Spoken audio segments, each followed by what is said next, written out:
বলা যায় না। আজকে মূলত যেহেতু আমাকে সেলিব্রেট করা হচ্ছে, আমার শেয়ারিং করার কথা, আমার অনুভূতি প্রকাশ করার কথা, অনুভূতি নিয়েই কথা বলার কথা। আসলে অনুভূতিগুলো এমন যে যেগুলো বলে বোঝানো যায় না। আমার অনুভূতি আপনাকে বলে বোঝানোর কোনো সুযোগ নেই। যেমন এটা আমার জন্য মিরাকেল একটা ঘটনা, যে এরকম আমি তো ভাবছি যেভাবে আসা শুরু হয়েছে এটা শেষ পর্যন্ত আমাকে ছোট কোনো ট্রাক ভাড়া করতে হয় কিনা। আল্লাহ অশেষ মেহরবানি যে শেষ পর্যন্ত থামছে, এটা সময় গেল। আমার বউ আবার গিফটের পাগল, মাশাআল্লাহ, দেখে আসে ব্যাপক খুশি হয়ে। হ্যাঁ, তো যাই হোক, সত্যিকার কথা যেটা সেটা হচ্ছে আজকে আমি যে বিষয় নিয়ে কথা বলার জন্য এখানে দাঁড়িয়েছি, বা আমি যে বিষয়গুলো নিয়ে কথা বলতে চাই, আপনারা ইতিমধ্যে অনেকবার এই কথাগুলো শুনেছেন। বিশেষ করে নেটওয়ার্ক মার্কেটিং সম্পর্কে আপনারা অনেকে আছেন যে বারবার শুনেছেন। নেটওয়ার্ক মার্কেটিং স্বপ্ন পূরণ করে, স্বপ্ন দেখায় না। অনেকে বলে নেটওয়ার্ক মার্কেটিং শুধু স্বপ্ন দেখায়, কিন্তু আমি বলবো, আমার এই 13 বছরের অভিজ্ঞতা থেকে বলবো, এটা কোনো স্বপ্ন দেখানোর কোনো জায়গা না, এটা স্বপ্ন পূরণ করা যায়। আজকে আমি হয়তো এই স্বপ্ন দেখিনি। আমি 2010 সালের 23শে মে আমি টিএনসির সাথে যুক্ত হই। আমার 4,500 টাকা বেতনটাকে আমি 20,000 টাকা ইনকামের জন্য বুঝাতে পারছি। এখন এক একজনের ইচ্ছা, চাহিদা, স্বপ্ন এক এক রকম। আমার স্বপ্ন বা আমার চাহিদা ছিল যে 20,000 টাকা যদি ইনকাম করতে পারি তাহলে আমি আমার পরিবার পরিজন নিয়ে খুব ভালো থাকতে পারবো। আমি 20,000 জন্য টিএনসিতে আসছি, এত সব গিফটের জন্য। বুঝতে পারছি কি? বুঝতে পারেন নাই? আমার আশা ছিল কিসের জন্য? আমি ডাইরেক্টর হব। আমি এই 2020 সালের শেষ যেটা আমার বিদেশ ভ্রমণ, সেটা আমার 51তম বিদেশ ভ্রমণ হয়েছে। এর জন্য আমি কিন্তু টিএনসিতে আসি। আমি আসছি 20,000 টাকা হলে আমি ভালো থাকতে পারবো, কারণ 1999-এ আমার বাবা মারা গেছে। আমি ফ্যামিলির বড় ছেলে, তো একটু ভালো ইনকাম করতে পারলে পরিবার ভালো থাকবে, এই তো বিষয়। এখন এই জায়গা থেকে কিভাবে আজকে ডিরেক্টর হওয়া, আমার লিডাররা অনেকেই জানেন এবং আপনাদেরকেও বলি, আমাদের প্রত্যেকের একটা ইউনিক আইডি নাম্বার আছে যারা টিএনসি ডিস্ট্রিবিউশন হয়েছে। কি বলেন, আছে না? আমার আইডি নাম্বারটা হচ্ছে 88180036। মানে এই প্রথম দুইটা হচ্ছে আমাদের কান্ট্রি কোড, এর পরের যদি সংখ্যাগুলো ধরি তাহলে 80,036 নম্বর আইডি হচ্ছে আমার। বুঝা গেল বিষয়টা? আমার আগে বাংলাদেশের ডিরেক্টর হয়েছেন 4 জন। কয়জন? এখন আমার আগে লোক সংখ্যা আছে, লিডার আছেন 80,035 জন। কতজন? 80,035 জন। তাহলে আমি 5 নম্বর ব্যক্তি হিসেবে গত মাসে আমি ডিরেক্টরশিপ র্যাঙ্কটা আমি অর্জন করতে সক্ষম হই। তাহলে বাকি 80,035 জন কোথায়? তাদের জন্য যে মার্কেটিং প্ল্যান, সেই মার্কেটিং প্ল্যান আমার জন্য। তাদের জন্য যে প্রোডাক্ট, সেই প্রোডাক্টটা আমার জন্য। তাহলে পার্থক্য কোথায় ছিল? পার্থক্য ছিল তার দৃষ্টিভঙ্গি, পার্থক্য ছিল তার ফোকাসের, সেই তার পার্থক্য ছিল তার প্ল্যানিং এ। সেটা ছিল না বলে তারা আজকে এখানে টিকে নেই। আমি বলবো আপনারা আজকে যারা আছেন, হয়তো আমি 13 বছরের গল্প করেছি, বর্তমানে যে সুযোগ সুবিধা আছে, হয়তো আপনারা এই গল্পটা 10 বছরে করতে পারবেন, 8 বছরে করতে পারবেন, 5 বছরে করতে পারবেন। করার জন্য লাগবে সুনির্দিষ্ট কিছু নিয়ম। এই নিয়ম যদি মানেন, যেমন আমার কি টার্গেট ছিল, আমি কি টার্গেট নিয়ে বিজনেস করেছি। আমি যখন 20,000 টাকা টার্গেট ফুলফিল করি, 2010 সালে এসে আমাকে ঘোষণা দিল, আমি জানলাম যে এই বছর যদি আমি 6 স্টার হতে পারি। কোন স্টার? তাহলে আগামী বছর, মানে ঘোষণা হলো 2010-এ, যাবো কবে? 11-তে। আমাকে আমার আপলাইন বললো যে স্বপন, তুমি যদি নভেম্বরের মধ্যে 6 হও, কিন্তু কথা কোম্পানির ঘোষণা ছিল ডিসেম্বর। উনি আমাকে 1 মাস কম বলেছেন যে নভেম্বরের মধ্যে যদি 6 হও তাহলে তুমি কি করতে পারবা? বিদেশ যেতে পারবা, চায়না যেতে পারবা। তা আমি বললাম সত্যি কি যাওয়া যাবে? হ্যাঁ, যাওয়া যাবে। তাহলে আমার পরের কি টার্গেট দিছে স্যার? কি আমার কথাকে বোঝা যায় না? প্রথম টার্গেট ছিল আমার 20,000 টাকা ইনকাম। এরপরে যখন আমি যখন দেখলাম যে 20,000 হচ্ছে, আমার আপলাইন বললো যে তুমি চায়না যেতে পারবা। তাহলে আমার টার্গেট কি? চায়না যাওয়া। এর জন্য আমাকে কি করতে হবে? নভেম্বরে 6 হতে হবে। যদি এটা ডিসেম্বর পর্যন্ত সময় ছিল, আমি নভেম্বরের মধ্যে 6 হয়েছে। এখন এই অপেক্ষা করছি আর আত্মীয় স্বজনকে বলছি যে আমি বিদেশ যাবো। এটা হচ্ছে 11 সালের সেপ্টেম্বরে, আমি অ্যাসিড করছি 10 নভেম্বরে, যাবো কবে? 11 সেপ্টেম্বরে। বাস কাজ চলছে। এখন দেখি যে না, জিনিস তো ভালোই লাগছে, লোকজনের কথা শুনছে। এরপরে 7 হলো, আমি চায়না ভ্রমণ করে আসলাম। আসার পর আলোচনা আরো গভীরে যাচ্ছে, আরো শুনতেছি যে না 8 স্টার হলে কার ফান্ড পাওয়া যাবে। কি পাওয়া যাবে?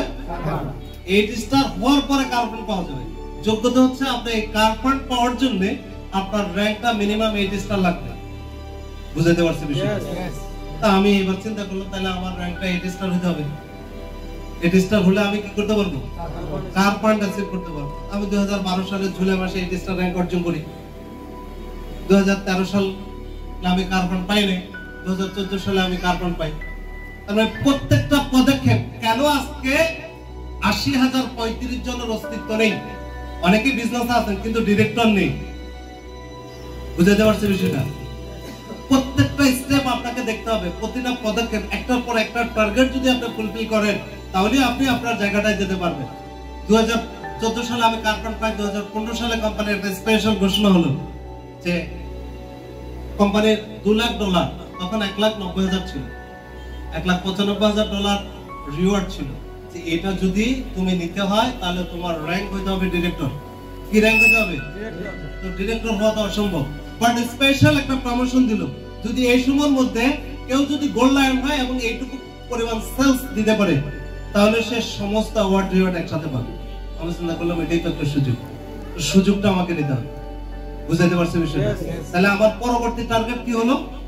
সমস্ত অ্যাওয়ার্ড রিওয়ার্ড দেব $1,95,000। তাহলে আমাকে গোল্ডেন র‍্যাঙ্কটা অর্জন করতে হবে। সময় দিয়েছে 8 মাস। আমার র‍্যাঙ্ক 8 স্টার। একজন 8 স্টার হতে 3 জন 7 স্টার লাগে, টোটাল $4 লাখ পিবি লাগে, $4 লাখ সেলস লাগে। এরকম 4 জন 8 স্টার হলে আমি কি হব? গোল্ডেন। সময় পেয়েছে কয় মাস? 8 মাস। আমি কাজটা আমি করি। 2016 সালের ফেব্রুয়ারি মাসে আমার র‍্যাঙ্ক হয় গোল্ডেন এবং 2016 সালের আগস্টে আলহাজ মাইনুল জাহিদ, আমরা এরকম অসংখ্য লোক ইন্দোনেশিয়ার বালিতে আমরা যাই।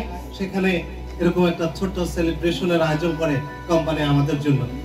তো সেখানে যাওয়ার পরে আমি দেখি যে যখন ঘোষণা করে মিস্টার শামসুদ্দিন স্বপন ফ্রম বাংলাদেশ পরপর 3 বার, এবং ওই বছরে সারা ওয়ার্ল্ডে ওই একমাত্র ব্যক্তি আসিবার ছিলাম আমি, শামসুদ্দিন। কথা বলার সত্য জানে যে 2010 সালে 4,500 টাকা বেতনের জব করে, কারণ প্রত্যেকটা পদক্ষেপকে আমি পাস করেছি। আসার পর চলছে কাজ, চলছে। মানুষের দুঃসময় আসে, খারাপ সময় আসে, সব সময় অনেক সামনে যাওয়া যাবে এরকম নয়। বিভিন্ন কারণে, বিভিন্ন পরিস্থিতির কারণে, এবং শুরু হয়েছে 2020 সালে করোনা মহামারী। স্রষ্টা আমাদেরকে একটা নতিজা দেখালেন যে যদি তোমরা আমার পথে না চলো তাহলে এমন কিছু অদৃশ্য জিনিস আছে যে তোমাকে শতভাগ বন্দী করে ফেলবে। আমরা এই করোনা থেকে অনেক কিছু শিখলাম। ব্যবসা বাণিজ্য সারা পৃথিবী একটা স্থবিরতা দেখা দিল। সেই থেকে আস্তে আস্তে আমরাও অনেকেই আল্লাহর দিনের পথে চলে আসছি। এই করোনাতে অসংখ্য বেনামাজি নামাজ পড়তে শুরু করেছে, অসংখ্য খারাপ মানুষ ভালো হয়ে গেছে। আপনারা বিশ্বাস করেন কিনা জানি না, তো ইতিহাস দেখলে দেখবেন বা খোঁজ খবর নিলে দেখবেন যে করোনা পরবর্তী সময়ে অনেক খারাপ কাজ ছেড়ে দিয়েছে, অনেক লোক ভালো হয়ে গেছে। তাহলে এটা আল্লাহর পক্ষ থেকে আমাদের জন্য করোনাটাও একটা নিয়ামত। এই করোনার পরে আমরা বিজনেস আবার পুনরায় শুরু করি। এখন সিস্টেমে আছি, অ্যাওয়ার্ড রিওয়ার্ড তো নেই, এটা তো পেয়ে গেলাম, এটা 2016 সালে পেয়ে গেলাম। তাহলে আর ডিরেক্টর হয়ে লাভ কি? কি কথা কি বোঝা গেল? ডিরেক্টর হয়ে কি আর কোনো লাভ আছে? কোনো লাভ নাই। কিন্তু এটা একটা অর্ডারের জায়গা। আমার বোনাসের তেমন কোনো পার্থক্য হওয়ার সুযোগ নেই, এবং আমি না চাইলেও বা আমি চাইলেও কাউকে আটকে রাখতে পারবো না আমার ডিরেক্টরশিপ, কারণ আমার টিম আছে। বুঝা গেল? আমি চাই না আমি ডিরেক্টর হব, আমার ডিরেক্টর দরকার নেই, কিন্তু এটাকে আমি আটকে রাখতে পারবো কারণ আমার টিম আছে। মানুষ তো ব্রোঞ্জ হতে চাই, মানুষ তো গোল্ড হতে চাই, এরকম আমার 4 জন গোল্ড হলেই তো আমি ডিরেক্টর। তা আমি ইনশাআল্লাহ ডিরেক্টর হলাম, আর সেই ডিরেক্টর হয়ে আজকে অনেক বড় সম্মান আপনারা দেখালেন, এবং আমি আল্লাহর প্রতি আরো কৃতজ্ঞ। 2016 সালে যখন আমি গোল্ড লায়ন হই, আল্লাহ আমাকে অনেক বড় সেলিব্রেট করে, অনেক বড় প্রোগ্রাম করে। এবছরও এখনো সে সেভাবেই করছে। আমি আপনাদের কাছে বলতে চাই, একজন মানুষ যদি চিন্তা করে যে তার পক্ষে কাজটা করা সম্ভব, আমার জায়গা থেকে যদি আমি বলি তাহলে এটা সম্ভব। কেন সম্ভব? 2010 সালে নেটওয়ার্ক মার্কেটিং কি এটা আমি জানতাম না, নেটওয়ার্ক মার্কেটিং সিস্টেম কি এটা আমি জানতাম না। আমি শুরু করেছি, আমি স্টাডি করেছি, লেখাপড়া করেছি, কারণ প্রত্যেকটার উপরে পড়াশোনা করতে হবে। ইয়েস তো? হ্যাঁ, আজকে শুনে গেলেন আর বাসায় যায় অন্য গল্পে ব্যস্ত হয়ে গেলেন, হবে না। আমাদের একটা কালো প্রোফাইল আছে, এই কালো প্রোফাইল আমি মোবাইলের আলো দিয়ে পড়তে পড়তে, কারণ 2010 সালে প্রতিদিনই অন্তত 10 বার বিদ্যুৎ যেত। হ্যাঁ, এই মোবাইলের আলো দিয়ে আমি এই কালো প্রোফাইলটা পড়তাম, আমি এটার প্রত্যেকটা পাতা মুখস্থ করেছি,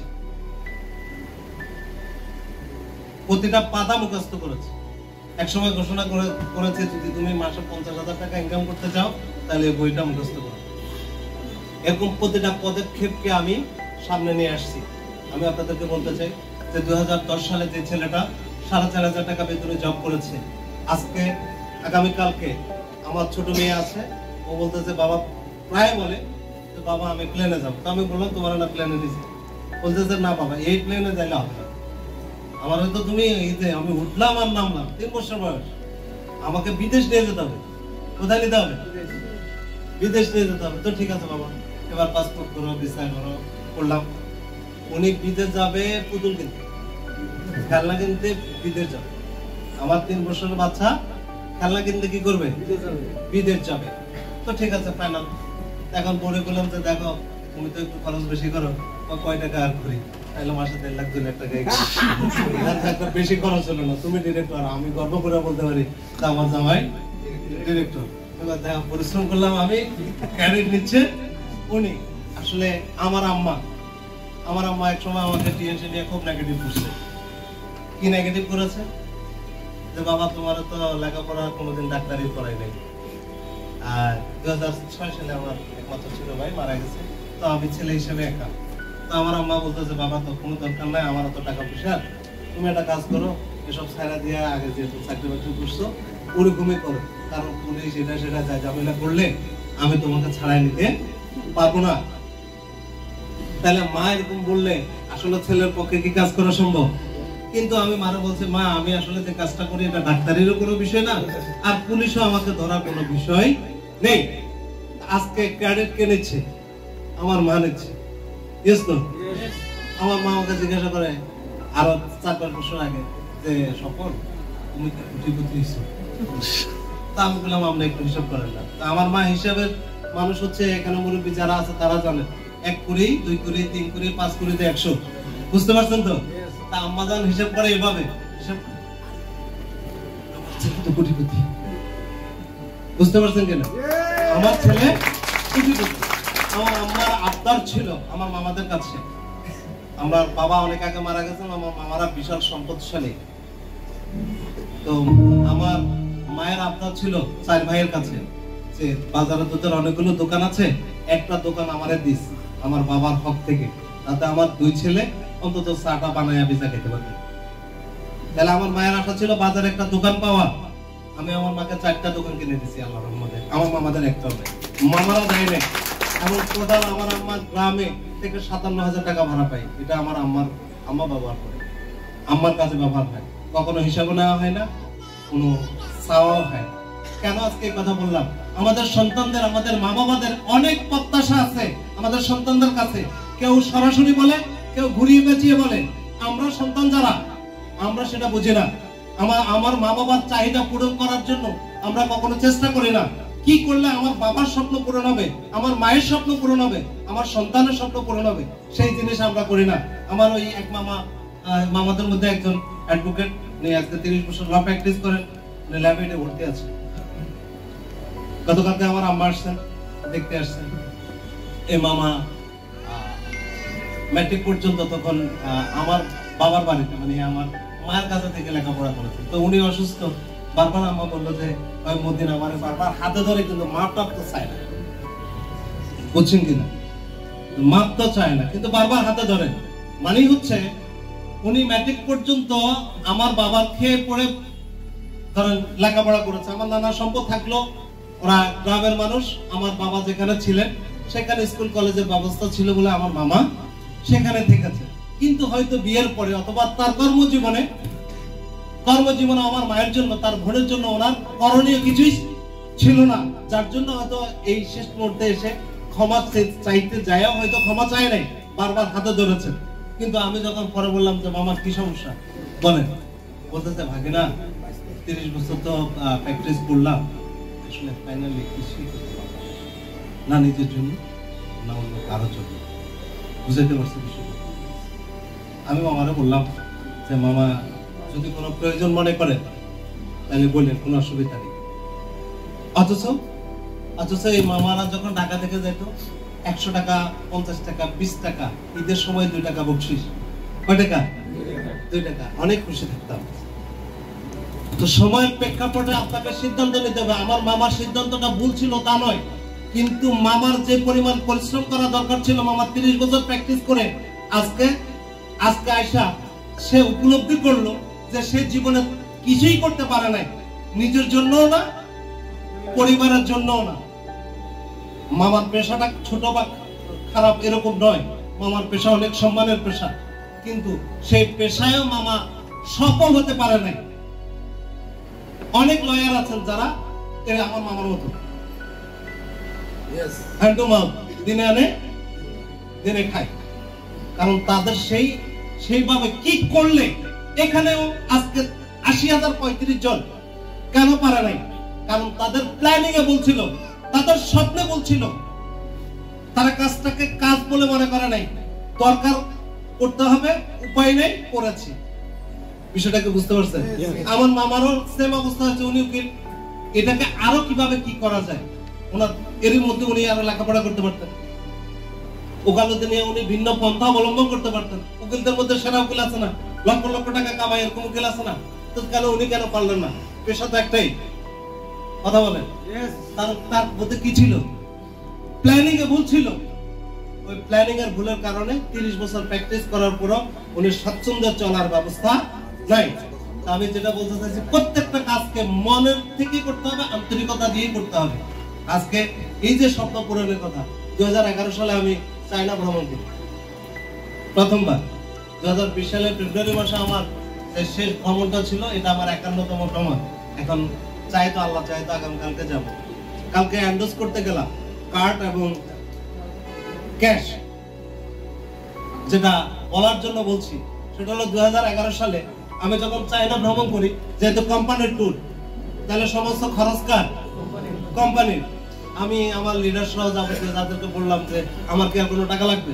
কই তুমি যদি পার্সোনাল কিছু কিনো তাহলে কিনতে পারো, তাহলে তোমার টাকা লাগবে। তাহলে আমি $100 নিয়ে গেছি। কত ডলার? কয় ডলার নিয়েছি? $100।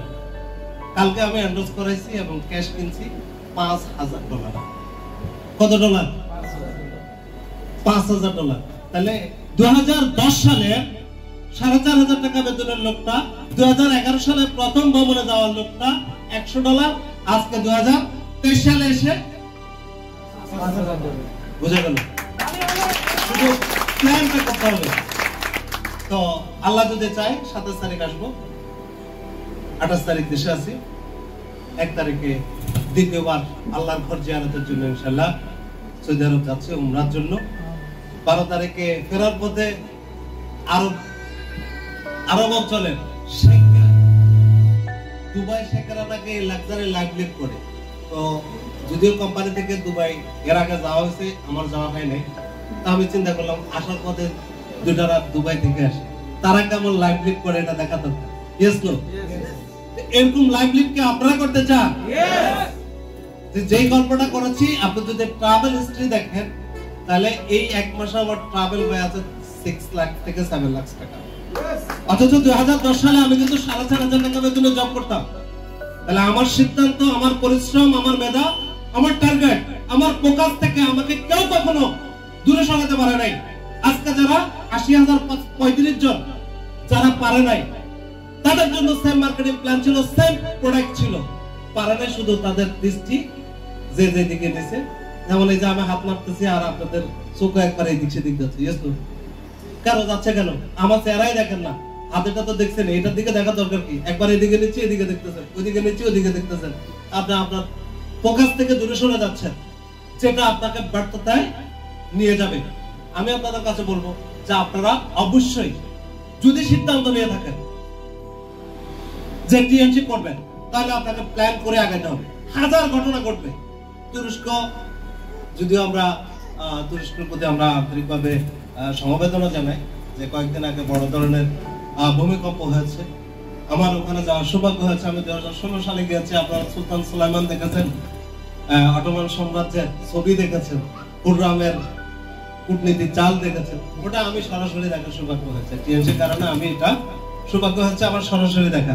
তো এবারও আবার এরকম সুযোগ আমাদের সামনে আছে কি নাই?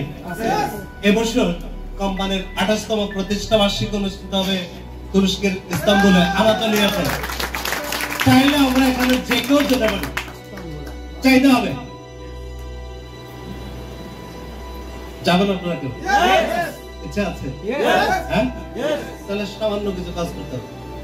কি কাজ? যে টার্গেট দিয়েছে টার্গেটটা ফুলফিল করতে হবে। এখন টার্গেট তো অনেক। যারা নতুন আছেন তাদেরকে 25,000 করতে হবে। যারা 6 আছেন, 6 বিলো যারা, তাদেরকে 25,000 করতে হবে। যারা 6 আছেন তাদেরকে 28,000 করতে হবে। যারা 7 আছেন তাদেরকে 35,000 করতে হবে। যারা 8 আছেন তাদেরকে 50,000 করতে হবে। তাহলে এটা তো অনেক কঠিন। Yes no? কি বলেন, এটা কঠিন না? কথা বলেন, কঠিন কিনা? হ্যাঁ, এটা অনেকের কাছে কঠিন। ফাইনালি এটা কঠিন না। কেন কঠিন না? ব্যবসার একটা মৌসুম আছে, কাজের একটা মৌসুম আছে, জানেন তো? ফলের একটা মৌসুম আছে, সিজন আছে। Yes no? সিজন আছে না? এখন কিসের সিজন না? আমের সিজন না, আম পাওয়া যাবে না। এখন লিচু সিজন না, পাওয়া যাবে? পাওয়া যাবে, আছে। অনেক দাম, অনেক কঠিন। কিন্তু যদি আমের সিজনে আপনি কেনেন, পাল্লা 100, কত? এখন পাল্লা মানে কি? 5 কেজি 100। এখন 1 কেজি কিনতে গেলে 500 লাগবে, 1000 লাগবে। Yes no? ব্যবসার এখন মৌসুম, ব্যবসার এখন সিজন। একটার সাথে একটা ফ্রি পাওয়া যায়, যেখানে তাই আনি। কারণ আমার সিজন দেখবেন আপনার সমানে ব্যাংকারি আপনার সামনে আছে। হ্যাঁ, যেখানে যান সেখানে আছে। যাওয়ার সময় একটু রাত হইলে দেখা বলে, স্যার যা আছে লয়ে যান, দিয়ে কথা কয় দিয়ে। কারণ কি? সিজন। এই সিজনে আপনাকে ইচ্ছা মতো খেতে হবে, সিজনে আপনাকে সংরক্ষণ করতে হবে। যদি সিজনের পরে করেন, সংরক্ষণ করতে বা খেতে আপনার অনেক বেশি পরিশ্রম করতে হবে। ব্যবসারও একটা মৌসুম আছে। যখন ধান কাটা হয়, ধানের মৌসুম হয়। অন্য সময় আপনি ধান কিনতে গেলে আপনি ধান পাবেন না। এই সব ব্যবসার একটা মৌসুম আছে। ফলের যেমন মৌসুম আছে, ব্যবসারও তেমন একটা মৌসুম আছে। এই সময় ভরপুর মৌসুম চলে। কিরকম? যদি বলি যে এই মুহূর্তে কোম্পানির টার্কি ট্যুরের একটা প্রমোশন চলছে, আপনি কিভাবে অ্যাচিভ করবেন, আপনি কিভাবে করাবেন? এখানে এই মাসে দেখেন কিরকম মৌসুমটা চলতেছে। এই মাসে আপনি $1200 পারচেজ করলে আপনি হবেন 5 স্টার। Yes no? যদি আগামী মাসে এটা করেন, 4000 কত যাওয়া লাগবে? মানে সিজন শেষ, পাল্লা 100 না, এখন 500 পাল্লা। বুঝাতে পারছি তো? তাহলে সিজন হচ্ছে আজ এই মাসে 28 তারিখ। যদি কেউ $1200 পারচেজ করেন, তাহলে আপনার র‍্যাঙ্ক হবে 5 স্টার। কিন্তু যদি পরের মাসে করেন, লাগবে 4000। বুঝাতে পারছি? এখন এই 1200 সাথে আপনি পাবেন $200 প্রোডাক্ট। তাহলে এখন কি সিজন? Yes no? এরপরে যেহেতু সারা বিশ্বে অব্যাহতভাবে ডলারের দাম বৃদ্ধি, বাংলাদেশেও এটা ডলারের দাম বৃদ্ধি। 114 টাকা। আমি কালকে ক্যাশ ডলার কিনছি $2000, 114 টাকা 60 পয়সা। তো আমাদের ডলার রেট কত? টিএনসি ডলার রেট কত? 90.30। 86 টাকা আমাদেরকে দেয়, ব্যাট ট্যাক্স সহ 90 টাকা। এই 90 টাকাটা আগামী মাসে হয়ে যাবে 99 টাকা 75 পয়সা। তাহলে আপনি এই মাসে যদি আপনি কিনেন, তাহলে আপনি পার ডলারে প্রায় 9.5 টাকা অটো প্রফিট করবেন। বুঝতে পারছেন কিনা? আমি যখন ব্যবসা করব, আমি যখন সিদ্ধান্ত নিলাম, তাহলে যখন সুযোগ আছে, সুযোগটাকে আমাকে নিতে হবে। Yes no? যদি আমি সুযোগটা নিতে পারি, তাহলে এখান থেকে আমিও অনেক বড় ব্যবসা করতে পারবো। এই জন্য বলছি ব্যবসার এখন একবারে ভরপুর মৌসুম। এই মৌসুমে আপনারা যারা আম কুড়াতে যাবেন ভরপুর কুড়াতে পারবেন। অন্য সময় এখন গেলে আমের মুকুল পাবেন, আম পাবেন না। কি বলেন? এখন গাছতলায় গেলে কি পাবেন? মুকুল পাবেন, আম পাবেন না। তো যখন আমার সিজন, ওই সময় আপনাকে গাছতলায় গেলে অটোমেটিক দুই একটা আম নিচে পড়বে। এখন পুরো ব্যবসার সময় 15 তারিখ থেকে 13 তারিখ বা 14 তারিখ আগামী মাসের সবে বরাত, হ্যাঁ, এরপরে চলে আসবে কি রমজানের একটা প্রস্তুতি। ব্যবসা বাণিজ্য নিয়ে মানুষ এত মাথা ঘামাবে না। তার মানে যেভাবেই বলি ব্যবসার সুযোগ হচ্ছে এই মাসটা। ইয়েস তো? ইনশাআল্লাহ আপনাকে প্রস্তুতি নিতে পারি। অনেক সময় হচ্ছে, যদি অনেক কথা ছিল বলা হচ্ছে না, ইনশাআল্লাহ আবার বলা হবে। কি বলেন? সবাই প্রস্তুত তো? যাবেন তার্কিতে? তার্কি যান, কোনো অসুবিধা নাই। না যান, কোনো অসুবিধা নাই। ব্যবসা কি করবেন? একটা স্পেশাল লাইফ লিড করতে চান, এক্সেলেন্ট লাইফ লিড করতে চান। আজকে আমি যদি আমার জায়গায় থাকতাম, হয়তো আমার রব আমাকে কবুল করেছে, আপনাকে কবুল নাও করতে পারে। আমার এক লিডার বলছে যে রিস্ক তো নির্ধারিত, তাহলে আমি টিএনজি করলেও তো রিস্ক পাবো, না করলেও পাবো। বললাম আমার সব তো ঠিক, এটা তো নির্ধারিত। নির্ধারিত এটা আমার কাছে আসবে। আমি বললাম ভাই আপনার কাছে আসবে। আপনি এমনটা ভাবার কোনো সুযোগ নাই যে আপনার নির্ধারিত বলে সৃষ্টিকর্তা আপনার ঘরে এনে দিয়ে যাবে। আপনাকে কর্মের অন্বেষণ করতে হবে। মরিয়ম আলাইহিস সালামকে যখন উনি সন্তান প্রসব করবেন, তখন বলছে যে তুমি একটা কাজ করো, তোমার পাশে যে খেজুর গাছটা আছে তাকে নাড়া দাও। এখন একজন সন্তান প্রসূতি মা কখনো একটা গাছ নাড়া দিতে পারার কোনো সুযোগ নাই।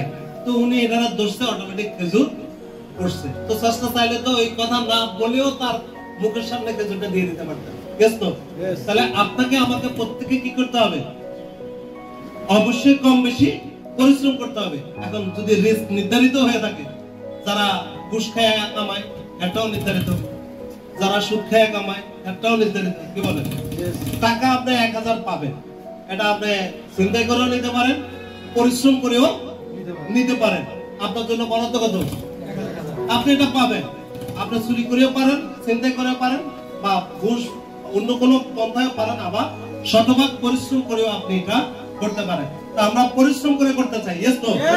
আমরা সত্যতার সাথে, সফলতার সাথে করতে চাই। আমাদের ইনকামের মধ্যে কোনো হারাম থাকবে না, শতভাগ হালাল থাকবে। ইয়েস তো? আমি আজকে এখানে কাজ করি, আমি যদি 100 টাকার মাল বিক্রি করি, তাহলে যারা নিজেরা করবো, যিনি 5 স্টার আছেন, 4 স্টার আছেন, 100 টাকার মাল বিক্রি করলে উনি 15 টাকা কমিশন পাবেন, বোনাস পাবেন। এটা শতভাগ বৈধ, কারণ পণ্য বিক্রির বিনিময়ে উনি টাকাটা নিচ্ছেন। তাহলে আমরা কি কাজটা করতে পারি? ইনশাআল্লাহ যদি সিদ্ধান্ত নিতে পারি, তাহলে আমি বলবো আবার একটা রেকর্ড সেলস হবে, আবার একটা জোয়ার আসবে, যে জোয়ারে আমি বলবো যে আপনি এরকম সামনে অনেকগুলো পুরস্কারের মালিক হবেন।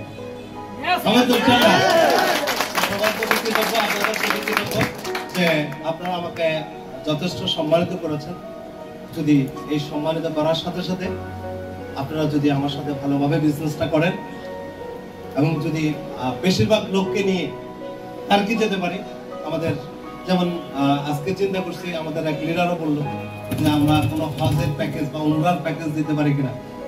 আমাদের জাহিদ ভাই বলেছেন যে সবাই আসেন দেখে আমরা কোনো উমরার প্যাকেজ দিতে পারি কিনা। আসলে অনেকের টাকা আছে, বিভিন্ন কারণে আমরা বিভিন্ন দেশ বিদেশ ভ্রমণ আমাদের হয়ে ওঠে না। যদি কোনো সিস্টেমের সাথে থাকি, তাহলে এটা আমাদের জন্য ভেরি ইজি হয়ে যায়। তো সেই জন্য আমি সবাইকে বলবো, আসেন সবাই মিলে সবার জীবন পরিবর্তনের জন্য সবাই সবাইকে সহযোগিতা করি। সবাই সবাইকে সহযোগিতা করি, কারণ এটা সহযোগিতার বিজনেস। আমি র্যাঙ্ক করবো, যদিও আমার কোনো সেলসের কোনো সমস্যা ছিল না, কোনো ইনভেস্টমেন্টের প্রয়োজন ছিল না, তারপরে একটা সুযোগ নিলাম।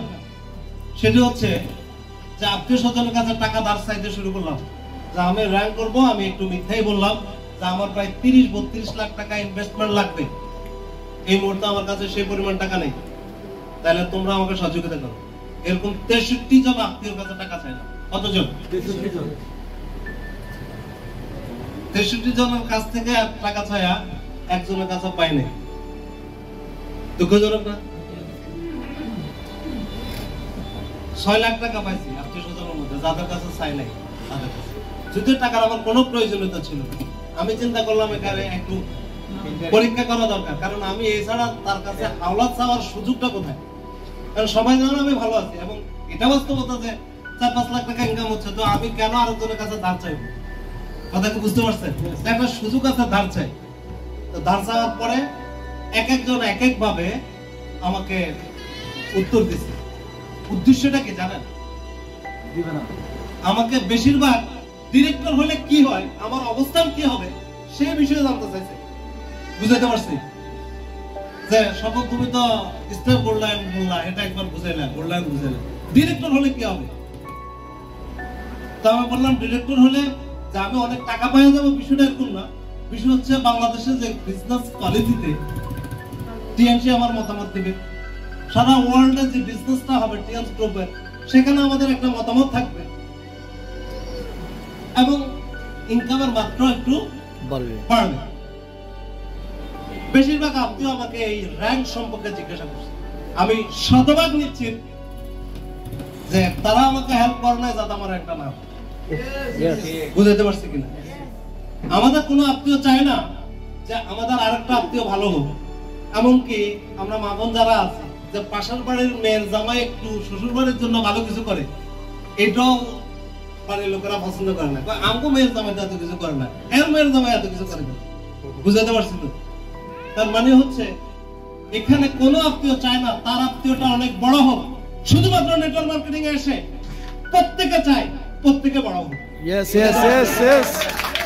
আপনার সফলতার জন্য, আপনাকে বড় করে তোলার জন্য আপনার অসংখ্য আপনার কাজ করে, কিন্তু আপনি অন্য কোনো জায়গায় গেলে আপনি এটা পাবেন না। যেমন আমি সহযোগিতা এটা পাইনি, আমি বলবো এটাই একমাত্র পথ সফল হওয়ার, সবাই মিলে সবাইকে নিয়ে, সেটা হচ্ছে নেটওয়ার্ক মার্কেটিং।